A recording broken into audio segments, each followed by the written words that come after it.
말씀 전합니다. 마포구 구민이 36만이더라고요. 전에 43만이었는데 많이 줄었습니다. 이 중에 11,000명이 외국인입니다. 남자가 7,000명, 여자가 4,000명 그렇대요.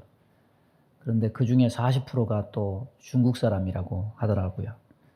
다른 구에 비하면 그래도 적은 거래요. 다른 구는 80%가 중국 사람이라고 하더라고요.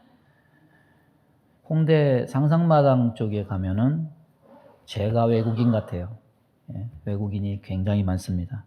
또 길거리 지나다니다 보면은 여행 가방 들고 숙소 찾느라고 찾는 사람, 또 음식점 찾는 사람, 전부 스마트폰을 보고 있는데 구글 지도를 보고서 찾아가면서 헤매고 있는 중이죠. 그러면 또 우리 한국 사람들은 그걸 또 답답해가지고 못 견뎌합니다. 그래서 또 가르쳐주고 그러면 되게 고마워합니다. 여러분, 이렇게 안내자가 있으면 얼마나 큰 도움이 되는지 모릅니다. 신앙의 세계도 마찬가지입니다. 우리 스스로 진리의 길을 찾아갈 수 없습니다. 우리는 어둠 속에 있기 때문입니다. 그래서 요한은 이 원리를 빛과 어둠으로 설명을 합니다. 어둠의 지식으로는 빛의 세계를 이해할 수 없고 유한의 존재가 무한의 존재를 헤아릴 수 없습니다. 그래서 이런 영적 상태를 5절은 뭐라고 말하느냐? 빛이 어둠에 빛이 돼 어둠이 깨닫지 못하더라. 여러분, 물리 현상에서 이럴 수가 있을까? 우리가 아는 상식으로는 이럴 수는 없는 겁니다. 우리는 일반적으로 아침에 해가 떠오르면 어둠이 물러간다. 이걸 진리처럼 생각하기 때문에 빛이 있는데 어둠이 물러가지 않는 건 먹구름이 잔뜩 낀 날씨가 아닌 이상 우리는 상상할 수가 없습니다. 그런데 사실 우리가 몰라서 그렇지 물리적 세계에서도 빛이 있는데 어둠이 물러가지 않는 일이 있습니다. 물리학자들이 말을 하는데 어둠이라는 거는 단지 빛이 없는 상태가 아니다. 그 자체로 어둠인 흑암 물질이 있다. 이렇게 말합니다. 그래서 그 블랙홀이라는 게 있죠. 우리는 다 경험해보지 않은 거니까 모르지만은 블랙홀은 모든 걸 다 빨아들이는데 빛도 빨아들인다고 설명을 합니다. 이해는 안 돼요. 본 적이 없기 때문에. 그렇지만은 물리학자들 설명은 그렇습니다. 그런데 그 증거가 성경에도 있습니다. 애굽에서 일어난 흑암재앙. 여러분, 흑암재앙을 뭐라고 생각합니까? 고센 땅에만 태양이 뜨고 애굽 궁정에는 뜨지 않았는가? 같은 애굽인데 어떻게 그런 일이 있을 수가 있겠습니까? 흑암재앙은 단지 빛이 가려진 상태가 아니고 오히려 암흑에 갇힌 상태를 의미합니다. 고센 땅에 태양이 비쳐 있음을 보면은 태양은 전 애굽에 떠 있었지만은 애굽인이 있는 곳만 흑암 물질로 가둬진 거죠.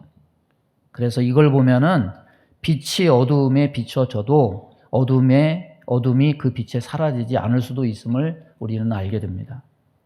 이 어두움은 스스로 빠져나올 수 없어요. 그 흑암재앙은 어떻게 물러갔느냐? 바로가 모세에게 사정하고 모세가 하나님께 기도하고 나서야 흑암재앙이 물러갔습니다. 진리도 마찬가지예요. 어둠이 사라지고 빛이 임하게 하는 것 스스로의 노력과 애씀으로 할 수 없습니다. 누군가의 도움이 필요합니다. 그 빛의 정체를 가르쳐서 알게 해주는 증거자가 필요합니다. 그래서 빛 대신 예수님의 정체를 알려주기 위해서 태어난 사람이 요한이다. 성경은 이렇게 소개를 하죠. 이것은 예수님의 탄생 사건에서조차 드러납니다. 예수님 나신 밤, 왕궁에는 잔치가 벌어졌겠지만은 왕의 탄생을 축하하는 잔치는 아니었습니다. 그 밤에 하늘의 천사가 목자들에게 알려주시지 않았더라면 왕이 나신 것을 축하하는 사람은 그 밤에 아무도 없었을 거예요. 이와 같이 빛으로 오신 분을 누군가 증거해야 된다는 겁니다. 영적으로 보면 이것은 참 굉장히 답답한 노릇이 아닐 수가 없습니다. 높은 곳에서 바라보는 이 독수리의 시점으로 인간을 바라보면 이 상태가 그러합니다. 세상 모든 사람들이 빛을 볼 수 없는 영적 맹인입니다. 이게 다 죄의 결과입니다. 타락은 하나님과 분리된 상태고 타락된 인간은 하나님을 알 수 없는 영맹인이 되는 겁니다. 여러분, 태양이 떠오르면 빛이 비춰져서 세상 모든 게 다 드러나듯이 빛을 증거하기만 하면 다 믿게 되느냐? 흑암재앙을 생각하면 그렇지 않을 수도 있다는 것을 우리는 깨닫게 돼요. 부자 청년이 예수님께 와서 물었습니다. 무엇을 하여야 구원을 얻으리까? 예수님이 십계명 말씀하시니까 자신만만하게 어려서부터 다 지켰습니다. 어려서부터 유대인의 율법을 배웠고 행했고 고아와 과부를 돌봤고 그래서 의가 있으니까 공로가 있으니까 마지막으로 천국 가는 길에 활용점정할 수 있는 마지막 방점을 찍을 수 있는 비결을 가르쳐달라. 천국 갈 수 있는 의의 자격에 마침표 찍을 수 있는 거를 그걸 가르쳐달라. 예수님이 너의 재물을 가난한 자들에게 나눠주고 나를 따르라 그랬더니 한참 고민하더니 슬그머니 자기 길로 그냥 가버렸습니다. 여러분, 예수님은 분명히 대답을 하신 거예요. 빛인 나를 따르라 말씀하신 거예요. 하나님 나라의 주인이신 예수님을 따랐으면 되었을 것이지만은 그는 빛을 버리고 다시 어둠 속으로 들어갔어요. 우리는 부자 청년의 이 사건에서 자기 의와 공로, 종교적 노력으로 천국에 들어갈 수 없다는 사실을 암과 동시에 그 어떤 사람들은 신앙의 영역 안에 발을 담갔을 뿐만 아니라 열심을 다하고 있어도 아무리 말해줘도 눈으로 보여주고 된장인지 똥인지 찍어져서 맛을 보여줘도 결국에는 빛 대신 그리스도를 받아들이지 않고 다시 어둠으로 가득 찬 세상 속으로 그냥 돌아가는 자기 길을 가는 가룟 유다 같은 사람이 존재하게 된다는 충격적인 사실을 우리는 발견할 수가 있는 겁니다. 여러분의 믿음은 여러분의 선택으로, 여러분의 의지로, 여러분의 공로로, 여러분의 열심으로 여기까지 왔습니까? 요한은 우리의 신앙을 높은 차원에서, 영적 차원에서, 하나님의 시선에서 믿음이 어디서 시작되는지를 오늘 말씀에서 분명히 보여주고 있습니다. 저와 여러분의 믿음의 출발점을 점검하고 새롭게 시작하는 은혜가 있기를 바랍니다.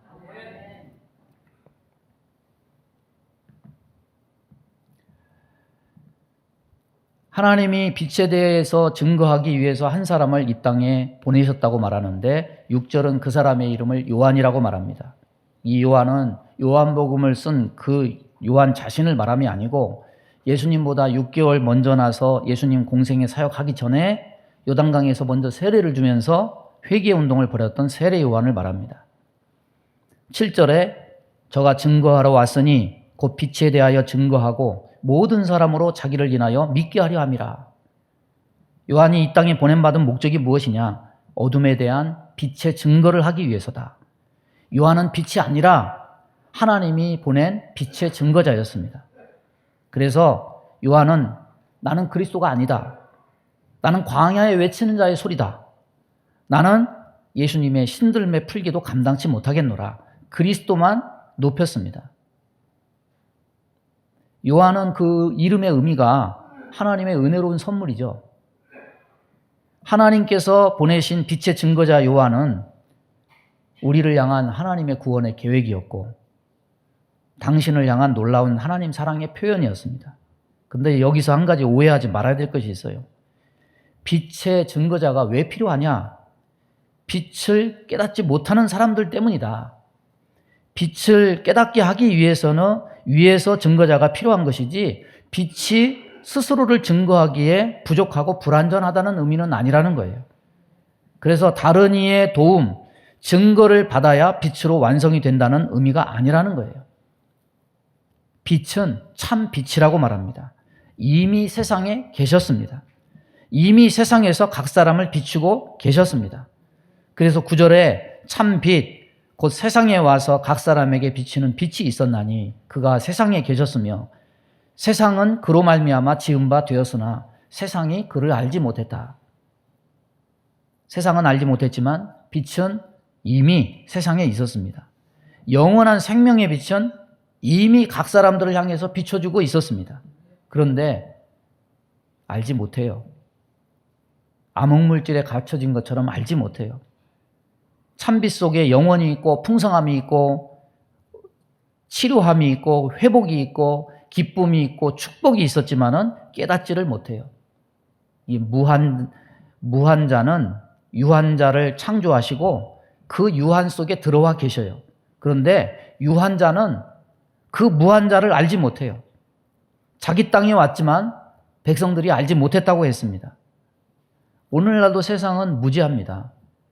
이미 예수님은 2000년 전에 오셨고 교회가 이렇게 많고 복음이 뭐 요즘에는 스마트폰 마음만 먹으면 그렇게 말씀을 들을 수 있지만 진리보다는 즐김을 택하는 사람이 너무 많아요. 세상은 세상을 만드신 세상의 주인을 알아보지 못합니다. 왜 그렇습니까? 죄로 말미암아 어둡게 되었기 때문이다. 어둠에 갇혔기 때문이다. 스스로 빛을 알아서 찾을 수 있는 사람은 한 명도 없기 때문이다. 그래서 오늘날도 여전히 빛에 대한 증거가 필요한 겁니다. 오늘 교회 창립 44주년입니다. 만 44년 됐어요. 주보를 보면 권수가 45권으로 돼 있어요. 첫 해는 1권이고 둘째 해는 2권이에요. 창립 1주년은 2년째 돌아오는 거죠. 그러니까 셈법으로 만 창립 44주년이고 횟수로는 45년이에요. 성일교회가 횟수로 45년 전에 세워진 이유는 무엇입니까? 스스로 빛을 알아서 찾아올 수 있는 사람이 없기 때문에 하나님이 이 빛을 전하라고 1982년 7월 22일에 성일교회를 세우신 거예요. 누가 이 빛에 대한 증거자일 수 있느냐? 예수님이 공생에 시작하기 전에는 세례 요한이었고 예수님 공생애 때에는 예수님 자신이었고 예수님 승천 후에는 성령 받은 120명의 제자들이었지만은 오늘날엔 교회 안에 속한 우리 모두입니다. 스스로 빛을 내는 물체를 발광체라고 하죠. 그 빛을 받아서 반사하는 물체를 반사체라고 해요. 여러분 밤하늘에 빛나는 달과 별들은 다 발광체가 아니에요. 반사체죠. 빛을 반사하는 거예요. 달도 반사체예요. 세상에 하늘의 별처럼 많은 교회들이 있습니다. 그 교회들은 스스로 빛을 내는 게 아니에요. 다 빛을 반사하는 빛의 증인들입니다. 예수님이 아무리 작은 자라도 요한보다 큰 자라고 말한 적이 있는데 우리가 세례 요한보다 잘나고 똑똑해서냐? 그렇지가 않습니다. 빛의 증거자이기 때문이에요. 많은 사람들이 빛나기를 원해요. 마치 스스로 발광하는 발광체 되기 위해서 몸부림을 치다가 이 세상에 와서 빛을 잃고 사라져요. 그런데 진리는 무엇이냐? 인간은 스스로 비칠 수 없다. 다만 빛을 반사하는 반사체는 될 수 있다. 그 빛은 그리스도시다.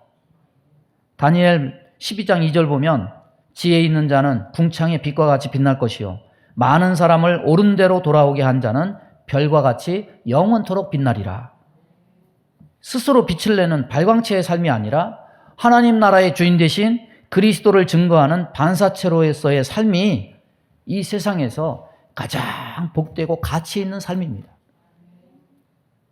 요한만 빛의 증거자가 아니에요. 주님은 빛의 증거를 위해서 교회를 세우셨고 우리 모두가 오늘날의 요 세례 요한처럼 빛의 증거자가 되기를 원하십니다. 빛의 반사체로 사는 저와 여러분 되기를, 우리 교회가 되기를 주님의 이름으로 축원합니다. 그러면 빛의 증거자의 활동을 통해서 나오는 결과가 어떤 것이냐? 성경은 우리에게 놀라운 사실을 말씀합니다.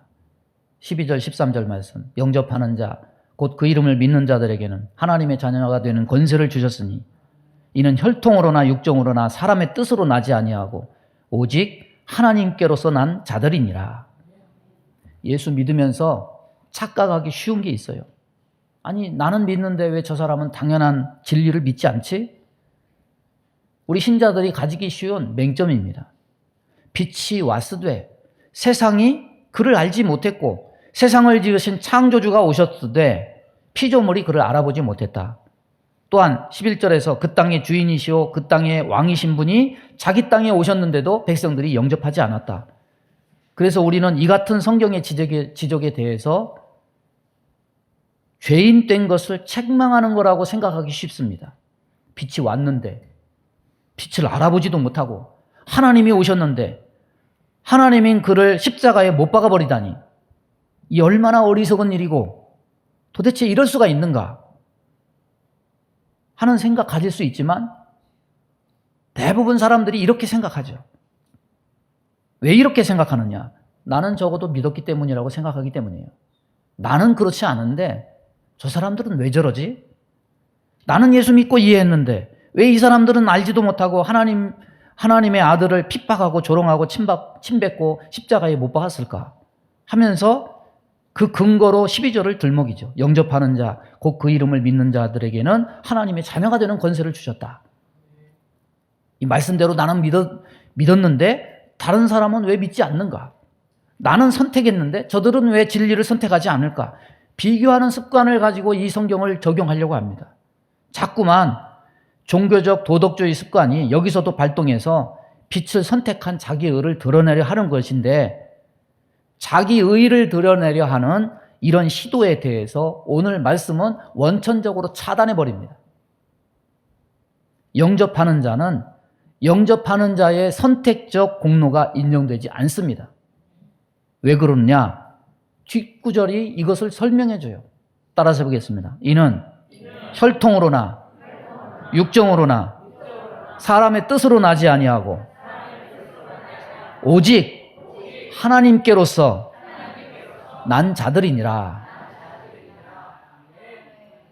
여러분 이 말씀은요 자꾸 종교적 노력, 열심으로 자기 의와 공로를 덧붙이려는 인간의 도덕주의적 습관에 쐐기를 박는 말씀이에요.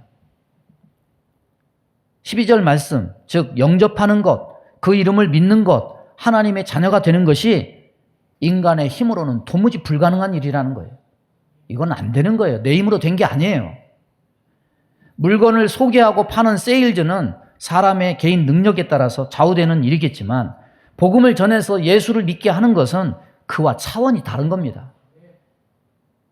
종교적 노력으로는 부자 청년이 행한 것만큼 바리새인들이 행한 것만큼은 할 수 있겠지만은 빛 대신 예수를 구주로, 주인으로, 왕으로 받아들이는 것은 전혀 다른 문제입니다.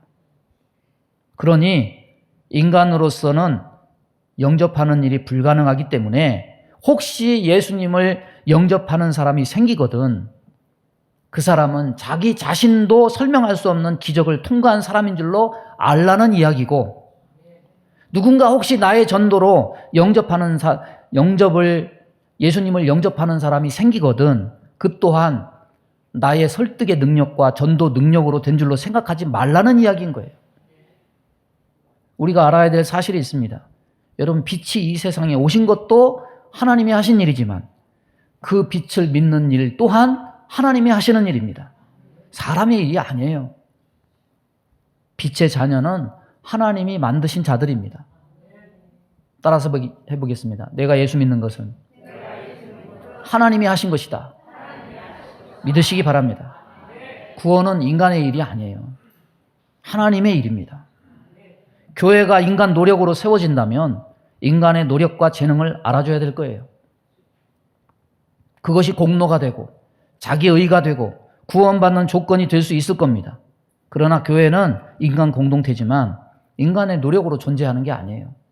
혈통으로나 육정으로나 사람의 뜻으로 나지 아니하고 오직 하나님께로서 난 자들이니라.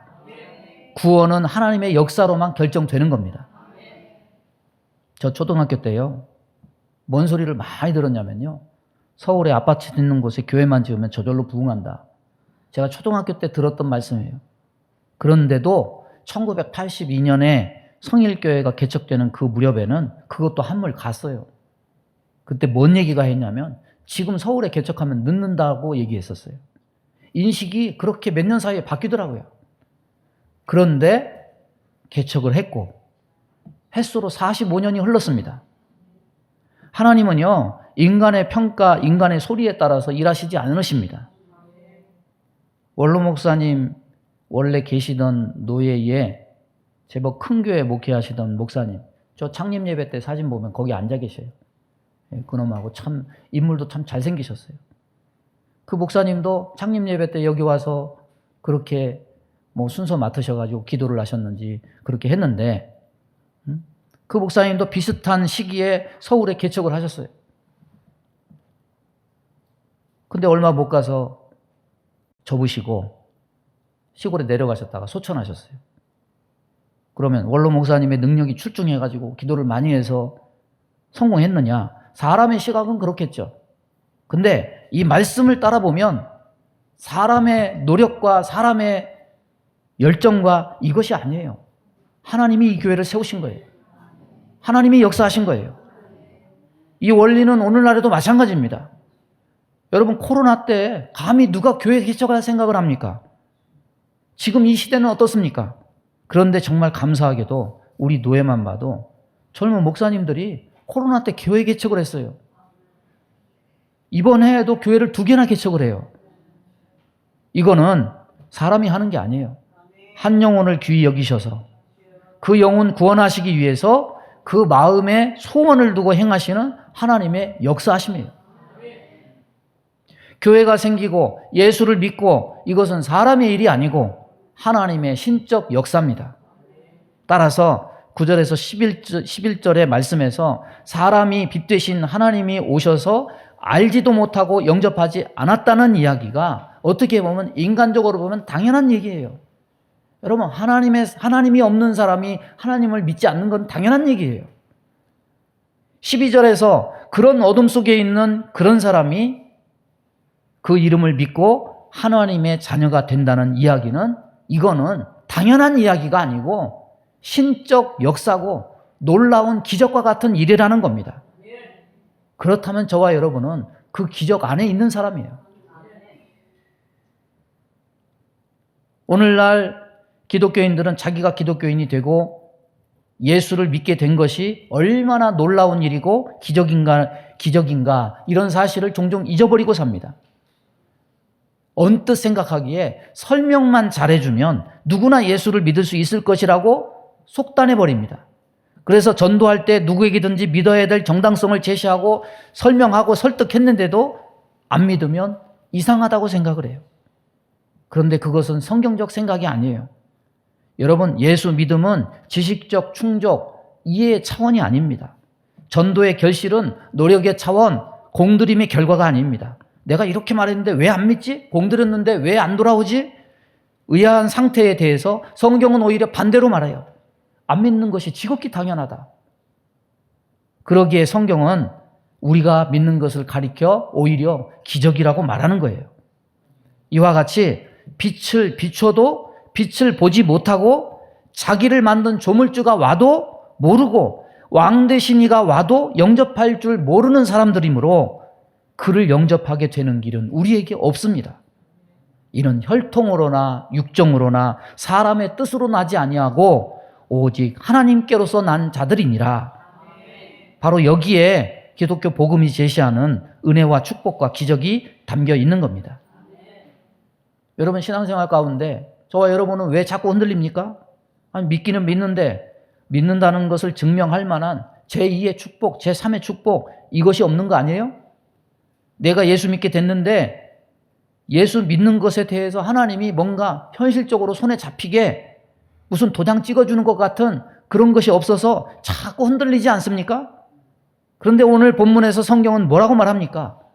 그게 아니라 예수 믿게 된 자체가 바로 증거다. 있을 수 없는 일이다. 참 빛을 비춤 받은 사람만 예수를 믿게 된다는 사실을 기억하고 감사하고 이것을 항상 기쁨으로 생각하는 저와 여러분 될 수 있기를 바랍니다. 빛이신 예수님께서 빛을 깨닫지 못하는 자들에게 오셨습니다. 그런데 저주하고 심판하기 위해서가 아니에요. 빛을 비추는데도 너희가 나를 몰라보느냐? 말하지 않아요.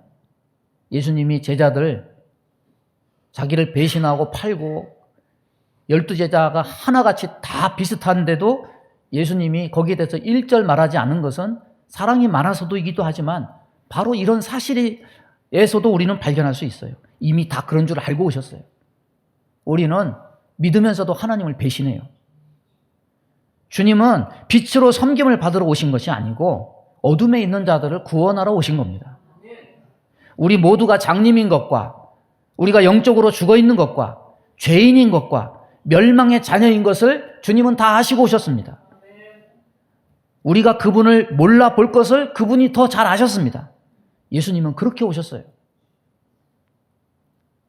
예수님께서 죽기까지 우리를 섬기셨기 때문에 무지몽매하고 소경이던 우리가 고침을 받아서 영안이 열려서 빛을 보게 되고 깨닫게 되고 알게 되는 기적이 일어나게 됐어요.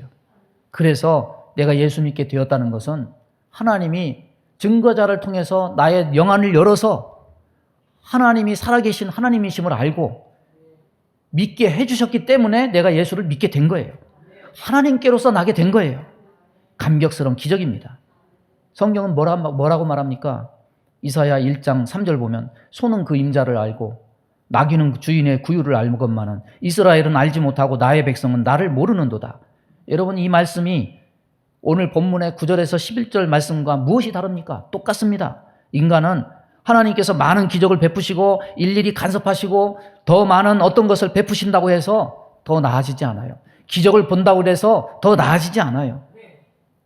어떤 간섭으로 더 많이 베풀고 더 많이 찾아와도 똑같아요.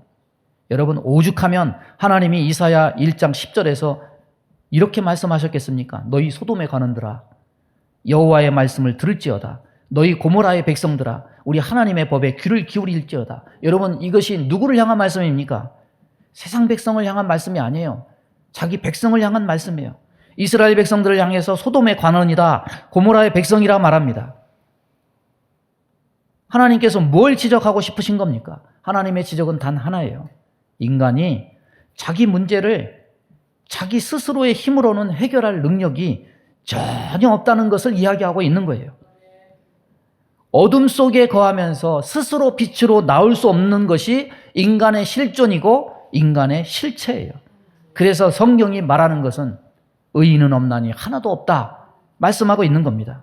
아무도 자신을 구원할 수 없습니다. 구원에 대해서, 진리에 대해서, 생명에 대해서 아는 자도 없고 관심을 가진 자도 없다는 것이 성경의 끊임없는 주장이에요. 이 어둠의 상태가 저주요 비극이기 때문에 하나님은 이 어둠의 상태를 불쌍히 여기시고 긍휼히 여기셔서 아들을 보내시고 교회를 세우심으로 오늘도 당신의 신적 역사를 통해서 모든 사람이 구원에 이르기를 바라시는 겁니다. 예수님 덕에 우리는 다 예수를 믿었어요. 근데 예수님 덕에 예수 믿어놓고 내가 믿었다고 생각하면 안 돼요. 나도 한때 예수님 모르고 살았으면서도 세상에 있는 어둠 속에 있는 자들 무시하고 조롱하고 저주하면 안 돼요. 이 교회는 아직도 어둠 속에 있는 자를 구원해서 하나님께로서 난 자가 되게 하시려고 세운 교회임을 우리는 잊어서는 안 됩니다.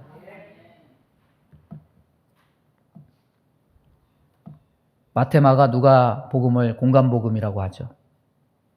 이 공간복음 중에 마태복음은 유대인의 입장에서 유대인들에게 복음을 전하기 위해서 쓴 성경입니다. 그래서 마태복음의 시선은 평면적입니다. 낮은 곳에서 하나님을 믿는다는 사람들을 보면 어떤 사심을 가지고 하나님을 볼까? 이스라엘 백성들은 광야에서부터 하나님을 시험하고 격동케 한 일이 있습니다. 그래서 구약 이스라엘 백성의 신앙 습성은 기복주의라는 단어 하나로 표현될 수 있습니다. 예수님이 오신 신약 시대에도 기복주의적 사심을 가지고 하나님을 바라보는 습성이 여전해요. 그래서 마태복음은 그 땅, 이 광야에서 시험을 이기시는 예수님의 모습을 통해서 이런 것들을 고발합니다. 낮은 곳에서 하나님을 바라보는 사람들은 뭐에 관심이 있느냐? 돌을 가지고 떡덩이 되는 것. 뭔가 하루아침에 확 뭐가 바뀌는 것. 로또 복권이 막 당첨이 돼가지고 막 그런 막 복을 하나님이 부어주시는 것. 이게 백성들의 사심이에요. 성전 꼭대기에서 뛰어내리라. 성전에 있는 종교 지도자들이 신앙을 통해서 갖는 사심을 보여주는 거예요. 땅에서 믿음과 신앙을 생각하는 인간의 수준은 다 이런 왜곡된 시선과 기대로 하나님을 바라보고 하나님을 기대합니다. 사람마다 종류는 다르지만은 우리 모두 일정 부분 하나님 앞에 이렇게 온전치 못한 예후의 사심을 다 소유하고 있어요. 여러분, 하나님 나라에 들어가려면 이것부터 해결하고 들어가야 돼요. 마태복음이 낮은 곳, 땅, 광야에서 평면적인 시점으로 복음을 설명한다고 한다면 요한은 구원을 이 평면적인 시선이 아니라 입체적 시선으로 설명을 하고 있어요. 요한은 시선을 땅에 두지 않아요. 높은 창공 위에 독수리가 지상을 보듯이 예수를 믿는 것이 그런 차원이 아니라는 것을 처음부터 보여줍니다. 하나님은 빛을 비춰주고 계신데 빛이 비춰지는데도 어둠이 깨닫지를 못한다. 마치 흑암 물질에 갇혀있는 마냥 그런 상태라는 겁니다. 영혼이 고장난 사람들이 이런 가련한 상태로 삽니다. 주님은 그것을 불쌍히 여기시고 빛으로 이 세상에 오셔서 심령의 문을 두드려서 하나님께로서 난 자들로 새로 거듭나게 하시고 태어나게 하시는 겁니다. 빛의 자녀들은 빛 대신 예수님 때문에 생겨난 자들이에요. 스스로 복음을 이해하고 종교적 노력을 다해서 제자훈련 열심히 해가지고 그렇게 생겨난 자들이 아니에요. 우리 교회가 생겨난 것, 내가 예수를 믿게 된 것, 다 하나님의 일하심의 결과입니다.